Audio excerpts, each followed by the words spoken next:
জালেম, এই সবগুলো চেয়ার থেকে নামান, নিরপেক্ষ মানুষ ওখানে দেন, এরপরে কালকে নির্বাচন দিয়ে দেন। না, এগুলো কিছু না বাবা, কিচ্ছু চাই না, নির্বাচন চাই। নির্বাচন দিয়ে করবো কি? আবার দিনের ভোট রাতে হয়ে যাবে। এক লোক বিয়ে করার পরে বাসর রাতে স্ত্রী ডাক দিয়ে বলছে, স্ত্রীকে এসে দাদি শাশুড়ি বলছে, দেখো ও নাতি বউ, আমি কিন্তু পতি চাই। বউ তো লজ্জায় ডাক দিয়ে বলছে, দাদি আপনি আমার একটু সময় দেবেন না?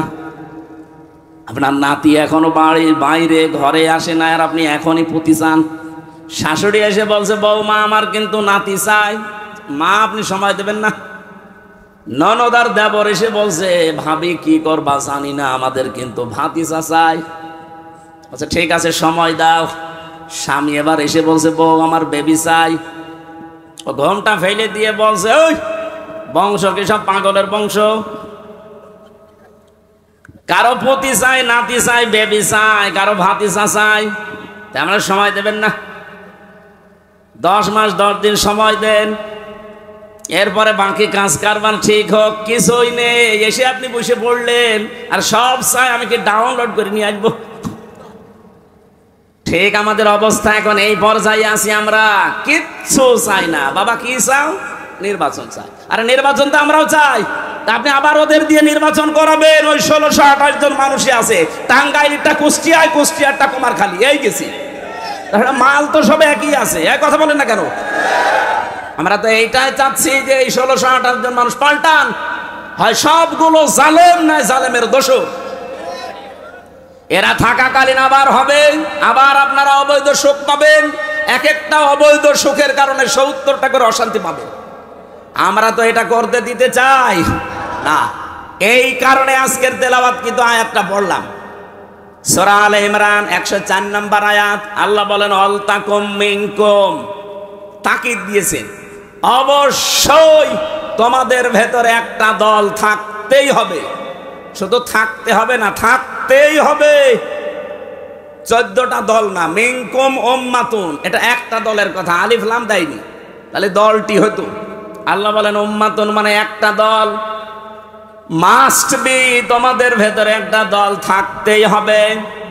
কি করবে সেই দলের মানুষেরা? ইয়াদউনা ইলাল খায়র, তারা ভালো কাজে ডাকবে। এখন ভালো কাজ কি? বাংলাদেশে তো এই শব্দটা নিয়ে ভেজাল আছে। ভালো কাজ আমরা মনে করি মসজিদে আসেন, একটু সেজদা দেন, জীবন চিল্লায় চলে যায়, চলেন, ভালো কাজ হয়ে গেল না। পীর সাহেবের দরবারের দিকে হাজারো মানুষ আমরা ডাকছি। এদেশে যারা একামতে দিন দায়িত্ব পালন করে, আসেন আপনি এই দলে আসেন, মিছিলে যাই, মিটিং করি, ভালো কাজ। কোনটা ভালো কাজ এ কথা দুনিয়ার মানুষের কাছে নিতে যাবেন, ও নিজের দিকে টেনে নেবে। ভালো কাজ কোনটা এ কথা বলবে কে? বলেন বলেন। এ পৃথিবীতে সবচাইতে ভালো কাজ কোনটা?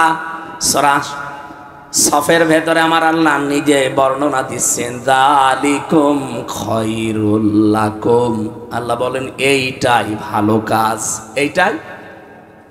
বলেন বলেন, ভালো কাজ কোনটা? এতটুকু আবার শেষ করেননি। যালিকুম খায়রুল লাকুম, এইটাই ভালো কাজ। ইন কুনতুম তা'লামুন, যদি বুঝে থাকো। কি বুঝিয়েছেন আল্লাহ? এর আগের শব্দগুলো জান। হাল আদুল্লুকুম আলা তিজারাতিন তুনজিকুম মিন আযাবিন আলীম, আমি কেমন একটা ব্যবসার দালালাত করব। দালালাত মানে ইঙ্গিত দেওয়া, দালালাত মানে জানিয়ে দেওয়া, দালালাত মানে ঘোষণা দেওয়া। আল্লাহ পাক বলেন, আমি কি এমন একটা ব্যবসার কথা জানাবো যেটা করলে জাহান্নামে যাওয়া লাগবে না। তো উমিনুনা বিল্লাহি ওয়া রাসূলিহি ওয়া তুজাহিদুনা ফি সাবিলিল্লাহ বিআমওয়ালিকুম ওয়া আনফুসিকুম। আল্লাহর প্রতি ঈমান আনার পর, রাসূলের উপরে ঈমান আনার পর, এই দুইটা দাবিকে সামনে নিয়ে জান আর মাল আল্লাহর রাস্তায় জিহাদের মাধ্যমে যারা চেষ্টা চালাবে। জিহাদ মানে কিন্তু শুধু মারামারি করা না, সর্বাত্মক প্রচেষ্টা চালানোর নাম জিহাদ। এই তিনটা মূলধন নিয়ে, পুঁজি নিয়ে যারা এগিয়ে যাবে, আল্লাহ বলেন এইটাই ভালো কাজ। তাহলে পৃথিবীতে যত ভালো কাজ আছে বলেন তো ভালো কাজ কোনটা, এ ব্যাখ্যা দুনিয়ার মানুষের কাছে যাওয়া লাগবে।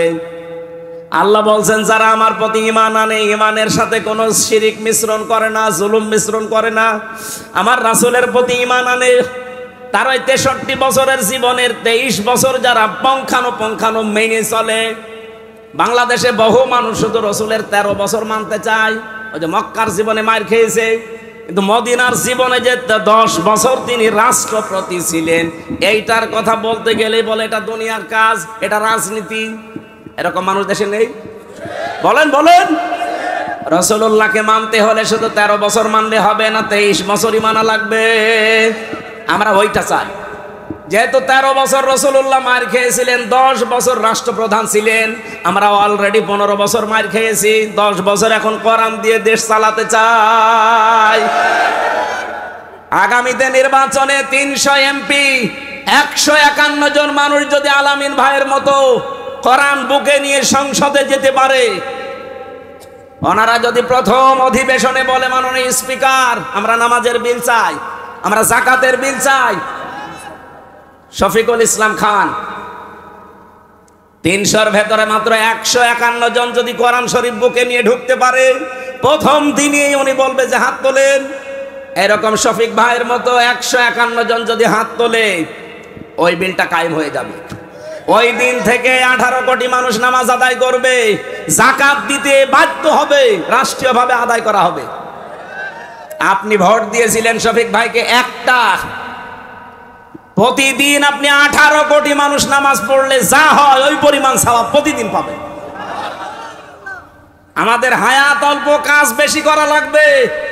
আবু বকর সিদ্দিক রাদিয়াল্লাহু তাআলা আনহু তিনি কোরআন শরীফ এক জায়গায় করেছিলেন, যে কিয়ামত পর্যন্ত যারা কোরআন পড়বে অটোমেটিক 10টা করে নেকি তার আমলনামা আল্লাহ পৌঁছিয়ে দেবে। কিয়ামতে সবচেয়ে বেশি নেকি হবে তার। আমরাও আমাদের এই সময়টা কাজে লাগাতে চাই।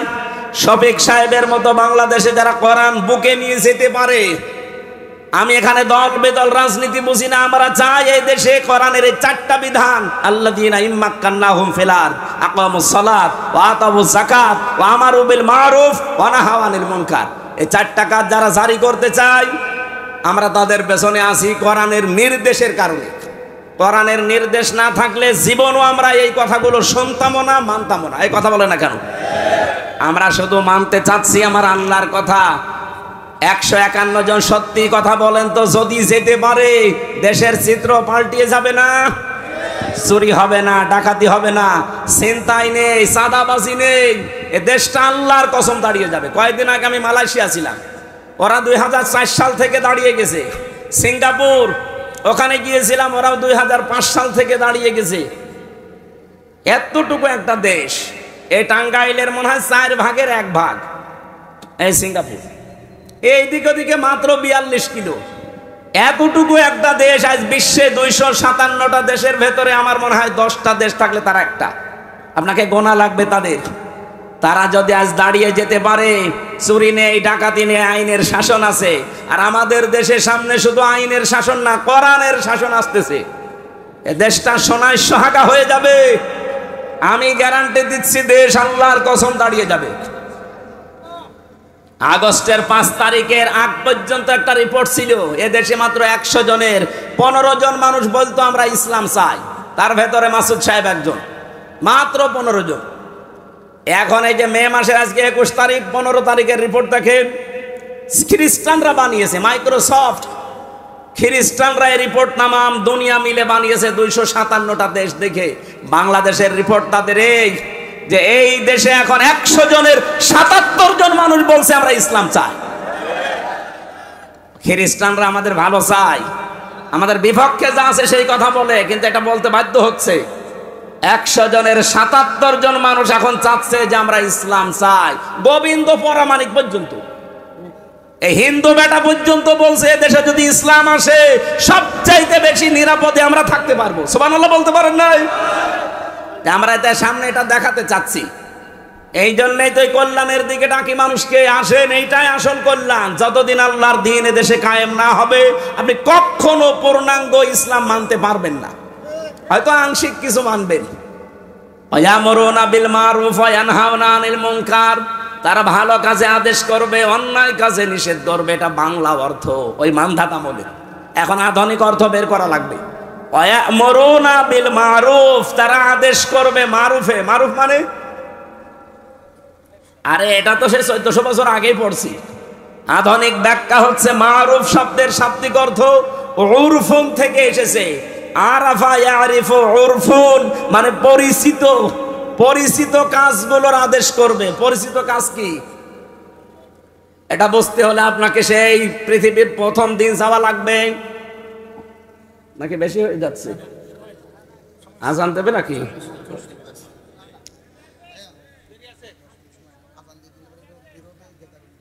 সম্মানিত ভাইরা, এই যে মারেফা উরফুন, এরপরে এনহাওনা, ভালো কাজের আদেশ বলতে ভালো কাজের আদেশ পুরা কোরআনে 722 জায়গায় আমি এই ছোট্ট মাথার ভেতরে পেয়েছি। ভালো কাজের আদেশ বাংলাদেশে নেই, আছে ভালো কাজের অনুরোধ। কোরআন শরীফে কোন জায়গায় ভালো কাজের অনুরোধ আছে পাবেন? বলেন। প্রত্যেকটা জায়গায় আছে ভালো কাজের আদেশ দাও, আর আদেশ দিতে হলে এরকম জায়গা থাকা লাগে। ইসলাম আজ 54 বছর এরকম জায়গায় আছে। এই জন্যই তো এই দেশে ভালো কাজের অনুরোধ আছে, আদেশ নেই। এখানে এমন একটা দল থাকা লাগবে যেই দল কল্যাণের দিকে ডাকবে, ভালো কাজের আদেশ দেবে। ভালো কাজের আদেশ দিতে হলে চেয়ার লাগবে না? সেই চেয়ারে তোলার জন্য যদি মাসুদ সাহেব, খান সাহেবকে আমরা চাই, আপনি এটাকে রাজনীতি মনে করেন? মানে আপনি তো চেয়ারে বসলে দুর্নীতি করবেন। মাসুদ সাহেব যাকে দেখে রাজনীতি করে সেই মাওলানা নিজামী রহমতুল্লাহ আলাই মন্ত্রী ছিলেন, 5 বছর মন্ত্রণালয়ে যাওয়ার পরে 26 টাকা বেঁচেছিল, ফেরত দিয়েছে। আপনি দেখান তো, দেখান আপনি। আপনি এরপরও আর কি ওয়াজ চান যে এরপরও আমাদের দেখানো লাগবে? দেখানো লাগবে, সে জায়গায় পৌঁছিয়ে দেন, আপনাকে দেখাবো। আমি সেদিন সিঙ্গাপুরে নামছিলাম হোটেল থেকে, দেখি নিচে 2 জন বসে আছি, চা খাচ্ছে। কি ভাই এখানে? হুজুর আমরা আগেই পালিয়েছি। আপনি পালালেন কেন? আপনারা তো 620টা বাড়ি বানিয়েছেন, এখানে পালিয়ে আছেন মানে?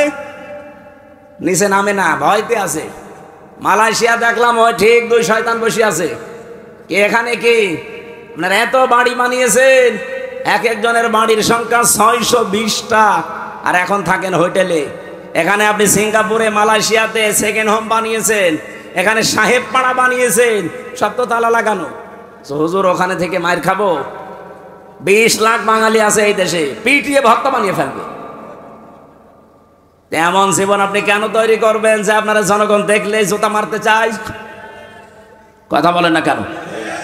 আমরা সফল হতে চাচ্ছি ভালো কাজে আদেশ দেওয়ার মাধ্যমে। যেহেতু আদেশ দিতে হলে একটা জায়গা লাগে, ওই জায়গার জন্য যদি কেউ রাজনীতি করে, কেউ যদি ভোট করে, মিছিল মিটিং করে, এইটা ভালো কাজ। কি কথা বলেন না কেন? ওয়ায়ানহাউনা আনিল মুনকার, তারা অন্যায় কাজে নিষেধ করবে না। কে বলেছে আপনাকে নিষেধ করবে? অন্যায় কাজে বাধা দেবে না। মানে বাধা দেওয়া, প্রতিবন্ধকতা সৃষ্টি করা। কে কষ্ট পেয়েছিল ওই দিন? কাঁদছিল। মনে আছে স্বামী মরে গেছে? আমি তো এর আগে জীবনে এভাবে কাঁদতে দেখিনি। কি কন্দন আগস্টের 5 তারিখে। তার মানে কষ্ট না পেলে কাঁদতো। এই কথা বললেন না? কষ্ট পেয়েছে, কষ্টের কারণে কান্না করেছে। এই কষ্টের সাথে আল্লাহ সুখ দেবে না। আপনার কষ্ট হওয়া লাগবে আল্লাহর জন্য, রাসূলুল্লাহর জন্য, মানবতার জন্য। আপনি এবার মেলান, আপনি জীবনে আসলে এই 3টা কারণে কষ্ট পেয়েছেন। সিস্টেম অপর পৃষ্ঠায় দেখুন, পরের আয়াত আল্লাহ যেহেতু রিপিট করেছেন, ইন্না মাআল উসরি ইসরা। এর আগে আল্লাহ ইন্না লাগিয়েছেন। কোরআনের প্রতিটি শব্দ গবেষণামূলক। কোন শব্দের চিন্তা ভাবনা যদি সত্যি আপনি করতে পারেন, একটা শব্দই আপনাকে জান্নাতে নিয়ে চলে যাবে। আমি চিন্তা করলাম কেন আল্লাহ রিপিট করলেন আয়াতটা, আবার ঠিক একই কায়দায় দিয়েছেন। আগেরটা শুনি আমরা অনেকেই খুশি, কিন্তু পরে যে আর একটা ঝামেলা আছে। কোন মানুষ যদি ঠিক এই কায়দায় দুনিয়াতে একটা সুখ ভোগ করে, কয়টা? বলেন বলেন। আপনার সুখ যদি একটা ভোগ করেন, ওই সুখটা, শান্তিটা যদি হয় অবৈধ সুখ, একটা অবৈধ সুখের কারণে কমপক্ষে 70টা অশান্তি ভোগ করবেন। এই 15 বছরে যারা দায়িত্বে ছিল, বলেন তো এরা কি বৈধ সুখ পেয়েছে না অবৈধ? আমি নিজে তো সাক্ষী। আমার 33 বছর বয়স, এখন 92-তে আমার জন্ম। 18 বছর থেকে যদি ভোট দিতে আরম্ভ করতাম 3 বার ভোট দিতে পারতাম, একবারও পারি নাই। তার মানে যারা দায়িত্বে ছিল, আমি নিজেরটা বলছি, আপনারটা আপনি হিসাব করেন, ওরা অবৈধ ছিল। এক কথা বলা লাগবে, অবৈধ থেকে কি সুখ পাইনি? বলছিলেন না উনি যে কত কোটি টাকা বাইরে পাঠিয়েছে, কত সুখে ছিল তারা, আপনি বলেন। যত সুখ, যত শান্তি পেয়েছে, প্রতিটা সুখ, প্রতিটা শান্তি ছিল বৈধ না অবৈধ? আর এক একটা অবৈধ সুখ ভোগ করার কারণে কতগুলো অশান্তি ভোগ করা লাগবে। এই 15 বছরে যদি 50টা সুখ ভোগ করে থাকেন, কয়টা বলেন বলেন? প্রত্যেকটা সুখ ছিল বৈধ না অবৈধ? আরো জোরে কথা বোঝা লাগবে। এক একটা অবৈধ সুখের কারণে যদি 70টা করে অশান্তি পেছনে লেগে থাকে, 50টা সুখও যদি 15 বছরে পাইয়ে থাকে, হিসাব করে বলেন তো, 3500 একটার পরে একটা অশান্তি, দুঃখ, অকল্যাণ, অপদস্থ, অপমান পাবেন। এরপরে চট করে ঢুকে পড়বেন। এখনই তো বলেন চট করে ঢুকে পড়বো, তো এগুলো কি খেলা? যত সুখ পেয়েছেন প্রতিটা অবৈধ সুখের জন্য 70টা করে অশান্তি আল্লাহ দুনিয়া আখিরাতে দেবে। যারা এরকম পেয়েছেন হিসাব করে রাখেন। এখনো অনেকেই চেষ্টা চালাচ্ছে যে আবার ওভাবে অবৈধ সুখ ভোগ করবো না, আমরা বেশি থাকতে আপনাকে অবৈধ সুখ ভোগ করতে দেব না। এই কারণেই তো বলছি যে আগে সংস্কার করেন, তারপরে নির্বাচন দেন। সংস্কার না করে যদি আবার নির্বাচন দেন, তো আবার দিনের ভোট রাতে হবে, আবার চেয়ার পাবেন, হয়তো 2-5 বছর থাকবেন, সুখ পাবেন, প্রত্যেকটা সুখ হবে অবৈধ সুখ। আর আপনি অবৈধ সুখ ভোগ করে এরপরে পরে যে অশান্তি আসবে, আপনি মাজলুম মানুষ, আপনাদের উপরে অশান্তি আসুক এটা আমরা চাই না। এই জন্যই তো এত বাধা দেওয়া হচ্ছে। আমার কথার অর্থ যদি না বুঝে থাকেন হাত তোলেন তো। এলাকার মানুষ তো চালাক আছে। সারা দেশে আমরা এটা চাই, অবৈধ সুখ আমরা সামনে কাউকে ভোগ করতে দেব না, নিজেরাও ভোগ করব না। যারা এই যে পরকীয়া প্রেম করেন, সুখ পান না নাকি? এলাকায় সব নেই, অনেকে 180 মাইল বেগে চালাচ্ছে। যারা এই লাইনে আছেন, এই সুখ, এই শান্তি যদি একটা অবৈধ সুখ পান, কয়টা অশান্তি আসবে দুনিয়ায়? সুতরাং এরকম লাইনে যারা আছেন, মা বোনেরাও যদি থাকেন, এক্ষুনি ওই মোবাইল নাম্বার ডিলিট করে দিন যে আমি এই অবৈধ সুখে আর নেই। যারা রাজি আছেন হাত তোলেন তো।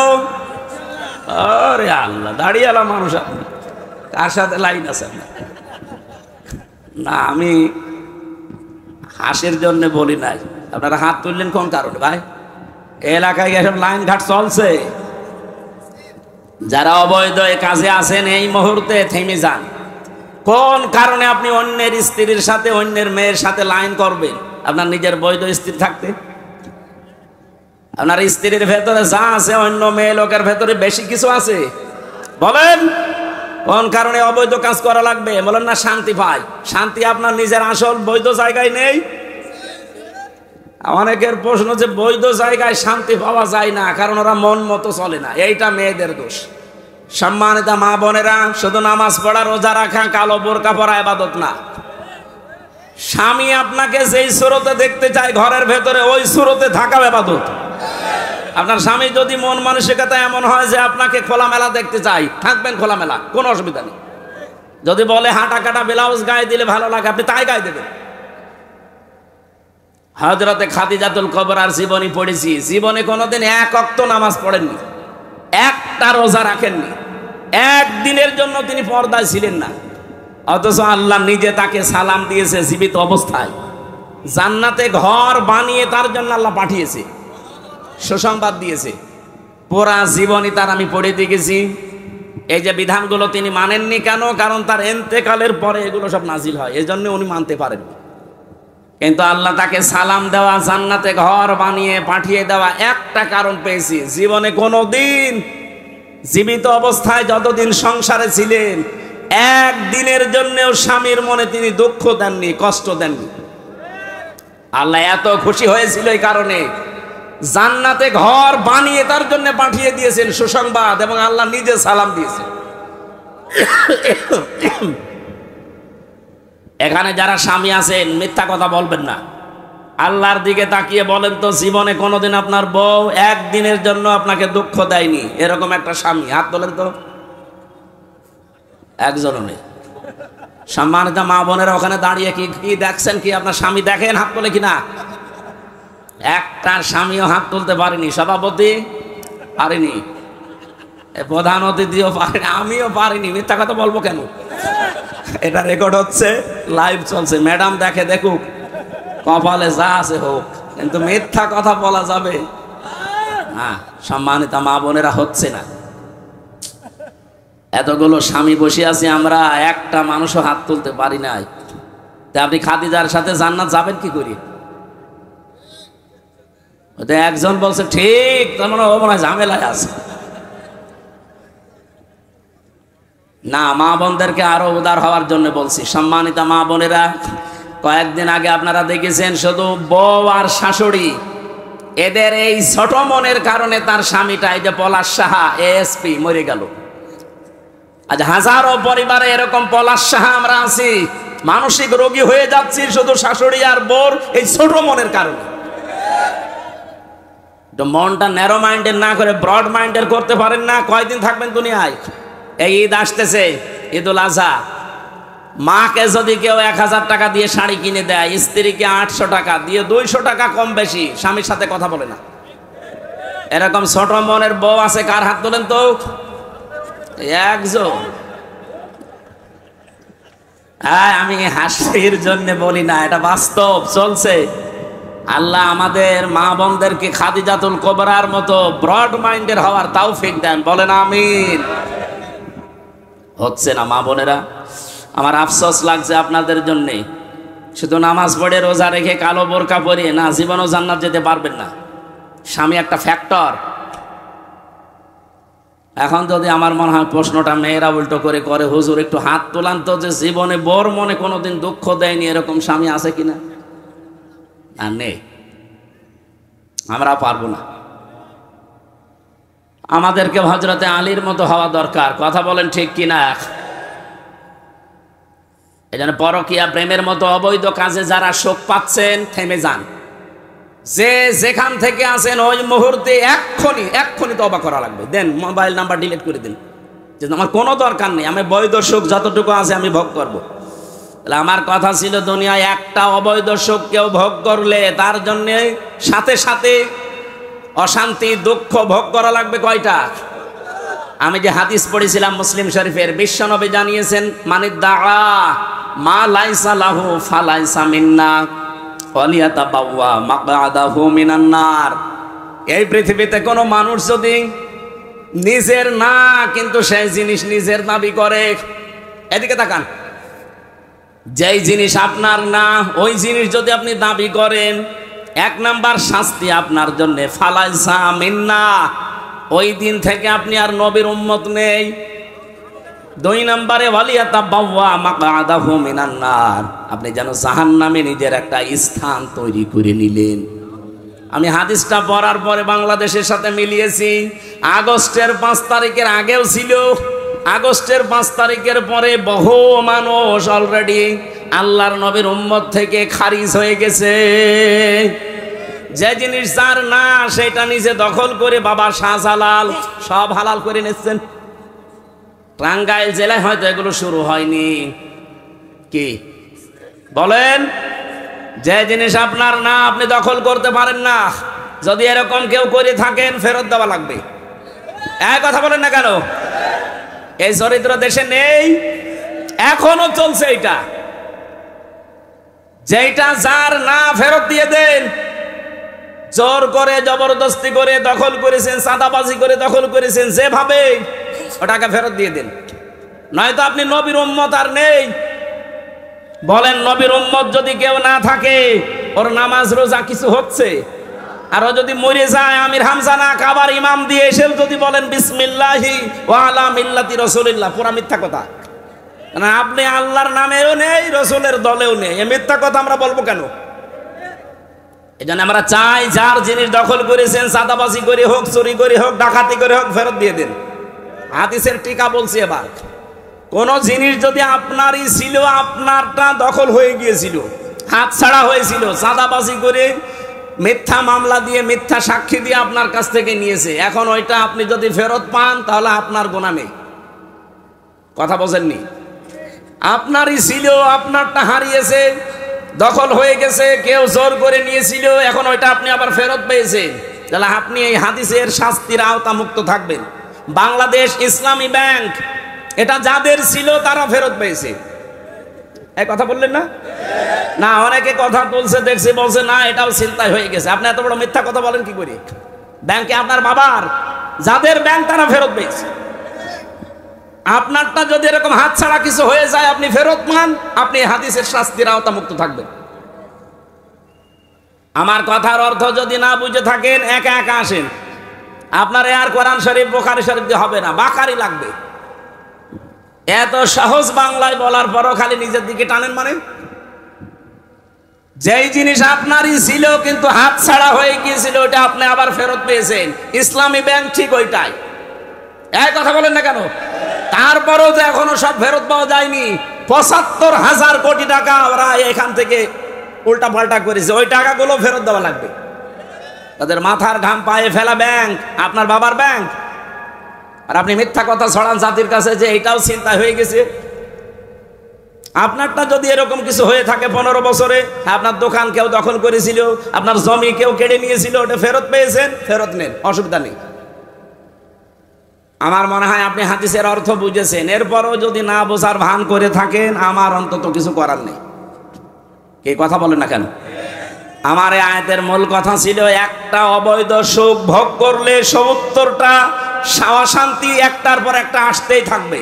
তা আমি জেনে শুনে আপনাকে আবার অবৈধ সুখ ভোগ করাবো? মানে আপনি তো পাগলের মতো ছুটতেছেন যে না, যেভাবেই হোক আমি আবার চাই, যেভাবেই হোক আবার চাই বললেই ২৭৩২ জন মানুষ জীবন দিয়ে গেল। এই যে জীবনের দাম নেই, এরা সংস্কারের জন্য জীবন দিয়েছে। সেই সংস্কারই যদি না হয়, আপনি খালি উল্টা পাল্টা চিন্তা করেন। আবু সাইদের জীবনের দাম ছিল না? এক কথা বলেন না কেন? তার মুগ্ধর জীবনের দাম ছিল না? ইয়ামিনের জীবনের দাম ছিল না? রায়হানের জীবনের দাম ছিল না? আপনার জীবন যেমন ভালো লাগে আপনার কাছে, তাদেরও জীবন এরকম দামি ছিল, কিন্তু দেওয়ালে পিঠ থেকে গিয়েছিল। অনার্স মাস্টার্স করার পরে একই ক্লাসে, শুধু দলীয় পরিচয় নেই, এই জন্য তার জায়গা মতো উঠতে দেয় না। এই অফিসার দেশে ছিল কিনা? এইটাই তো দূর করার জন্য তারা জীবন দিয়ে গেল। এখন সেইটা এখনো দূর হয়েছে না। আমরা চাই ১৬২৮ জন মানুষ দায়িত্বে ছিল, এই জালেমদেরকে যারা সহযোগিতা করেছে, টিকিয়ে রেখেছে, প্রত্যেকটা জালেম এই সবগুলো চেয়ার থেকে নামান, নিরপেক্ষ মানুষ ওখানে দেন, এরপরে কালকে নির্বাচন দিয়ে দেন। না, এগুলো কিছু না, বাবা কিচ্ছু চায় না, নির্বাচন চায়। নির্বাচন দিয়ে করবো কি? আবার দিনের ভোট রাতে হয়ে যাবে। এক লোক বিয়ে করার পরে বাসর রাতে স্ত্রী ডাক দিয়ে বলছে, স্ত্রীকে এসে দাদি শাশুড়ি বলছে, দেখো ও নাতি বউ, আমি কিন্তু পতি চাই। বউ তো লজ্জায় ডাক দিয়ে বলছে, দাদি আপনি আমার একটু সময় দেবেন না? আপনার নাতি এখনো বাড়ির বাইরে, ঘরে আসে না, আর আপনি এখনই পতি চান? শাশুড়ি এসে বলছে, বউ মা আমার কিন্তু নাতি চাই, মা আপনি সময় দেবেন না?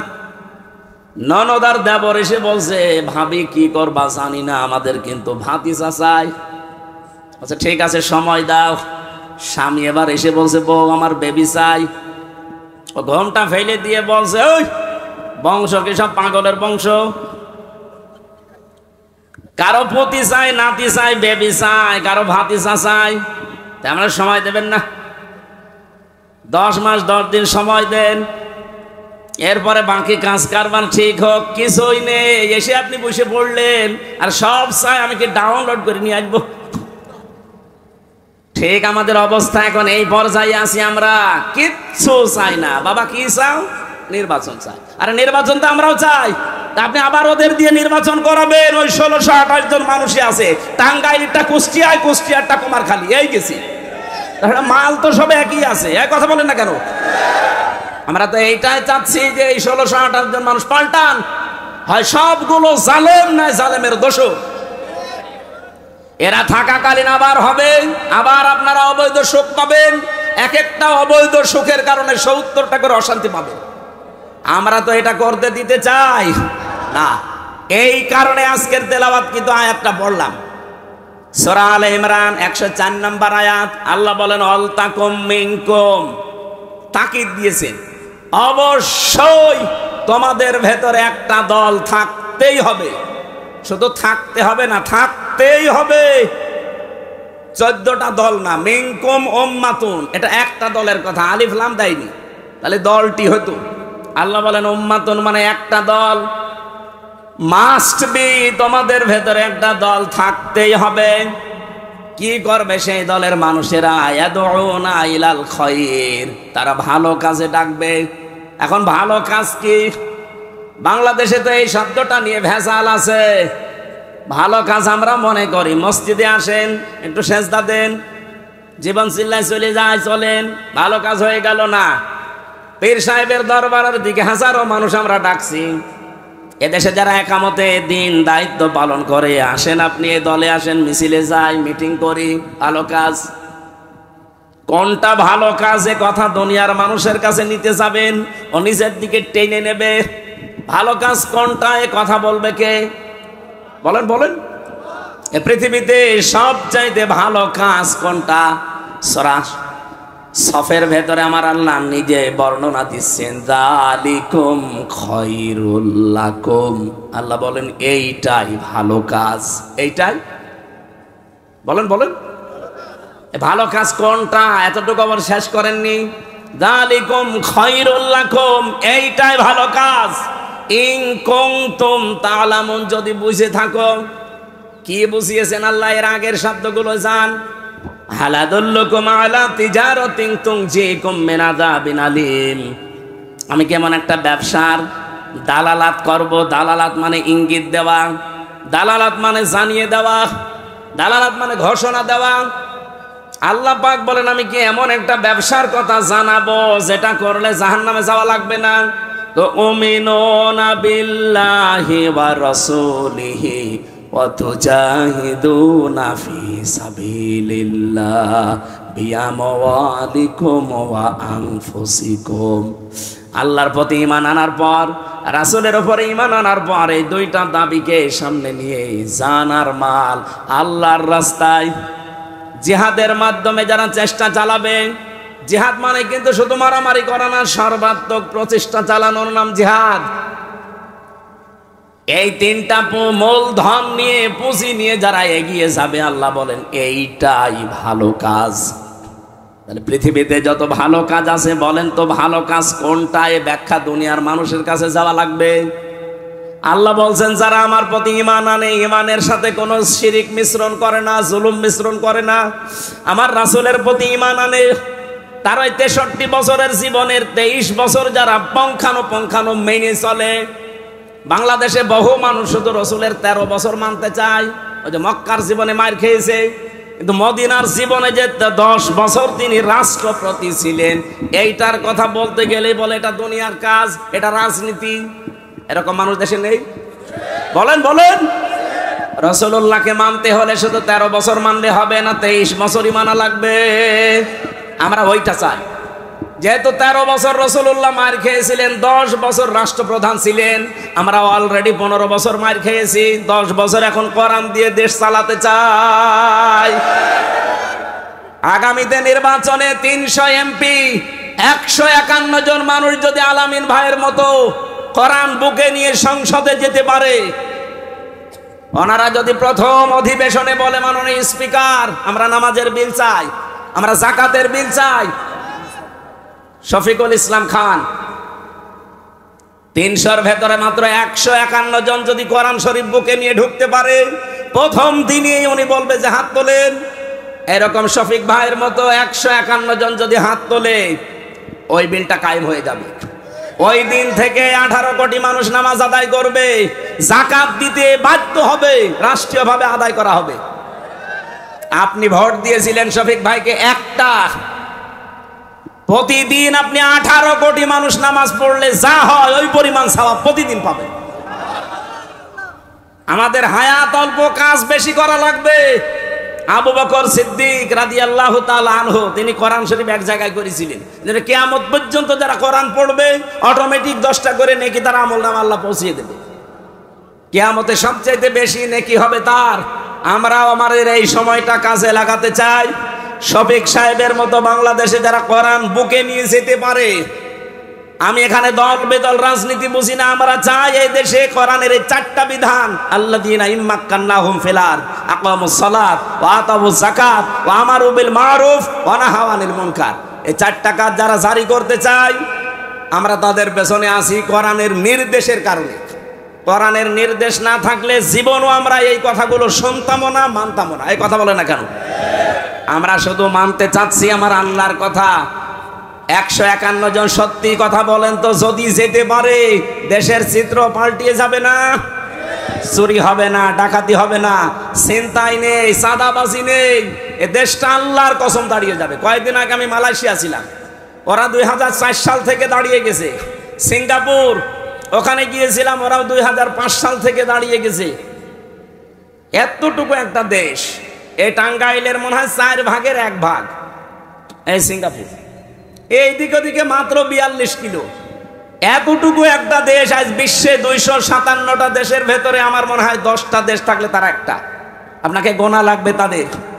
তারা যদি আজ দাঁড়িয়ে যেতে পারে, চুরি নেই, ডাকাতি নেই, আইনের শাসন আছে। আর আমাদের দেশের সামনে শুধু আইনের শাসন না, কোরআনের শাসন আসতেছে। এ দেশটা সোনায় সোহাগা হয়ে যাবে। আমি গ্যারান্টি দিচ্ছি, দেশ আল্লাহর কসম দাঁড়িয়ে যাবে।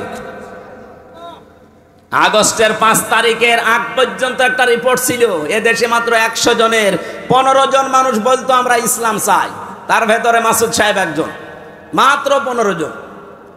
এখন এই যে মে মাসের আজকে 21 তারিখ, 15 তারিখের রিপোর্ট দেখেন, খ্রিস্টানরা বানিয়েছে, মাইক্রোসফট খ্রিস্টানরা এই রিপোর্ট নামাম দুনিয়া মিলে বানিয়েছে 257টা দেশ দেখে।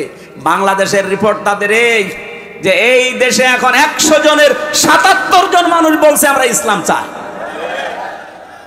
খ্রিস্টানরা আমাদের ভালো চাই, আমাদের বিপক্ষে যা আছে সেই কথা বলে, কিন্তু এটা বলতে বাধ্য হচ্ছে। 100 জনের 77 জন মানুষ এখন চাচ্ছে যে আমরা ইসলাম চাই। গোবিন্দ পরামানিক পর্যন্ত, এই হিন্দু বেটা পর্যন্ত বলছে দেশে যদি ইসলাম আসে সবচাইতে বেশি নিরাপদে আমরা থাকতে পারবো। সুবহানাল্লাহ বলতে পারেন নাই? আমরা এটার সামনে এটা দেখাতে চাচ্ছি। এই জন্যই তো কল্যাণের দিকে ডাকি মানুষকে, আসেন, এইটাই আসল কল্যাণ। যতদিন আল্লাহর দ্বীন দেশে কায়েম না হবে আপনি কখনো পূর্ণাঙ্গ ইসলাম মানতে পারবেন না, হয়তো আংশিক কিছু মানবেন। ইয়ামুরুনা বিল মারুফ ওয়া ইয়ানহাউনা আনিল মুনকার, তারা ভালো কাজে আদেশ করবে, অন্যায় কাজে নিষেধ করবে। এটা বাংলা অর্থ, ওই মানধাতা মনে। এখন আধুনিক অর্থ বের করা লাগবে। ইয়ামুরুনা বিল মারুফ, তারা আদেশ করবে মারুফে। মারুফ মানে, আরে এটা তো সে 1400 বছর আগেই পড়ছি। আধুনিক ব্যাখ্যা হচ্ছে মারুফ শব্দের শাব্দিক অর্থ উরফুন থেকে এসেছে। আরাফা ইয়ারিফু উরফুন মানে পরিচিত, পরিচিত কাজগুলোর আদেশ করবে। পরিচিত কাজ কি এটা বুঝতে হলে আপনাকে সেই পৃথিবীর প্রথম দিন যাওয়া লাগবে। নাকি বেশি হয়ে যাচ্ছে? আজান দেবে নাকি?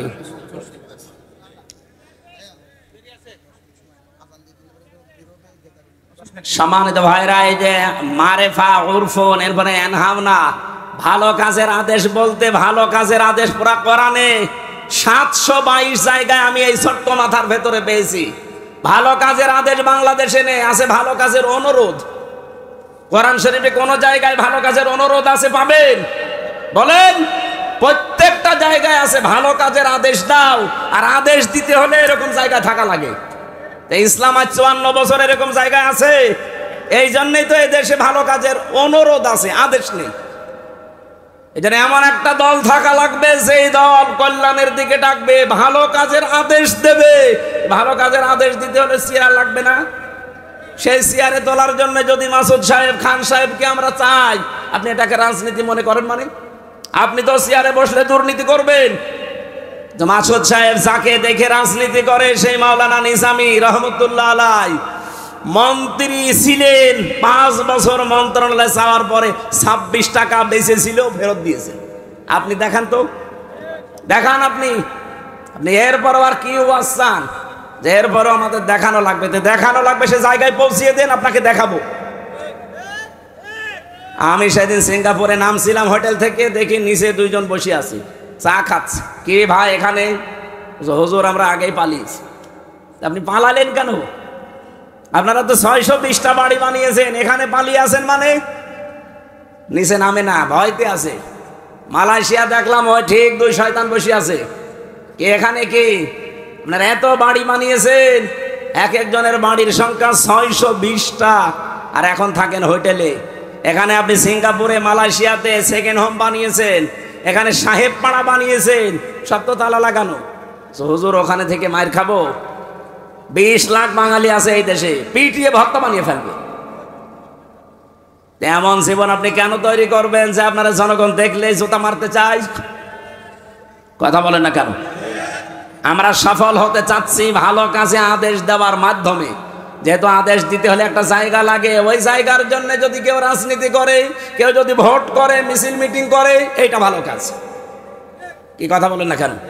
আনহাউনা আনিল মুনকার, তারা অন্যায় কাজে নিষেধ করবে না। কে বলেছে আপনাকে নিষেধ করবে? অন্যায় কাজে বাধা দেবে না, মানে বাধা দেওয়া, প্রতিবন্ধকতা সৃষ্টি করা। এই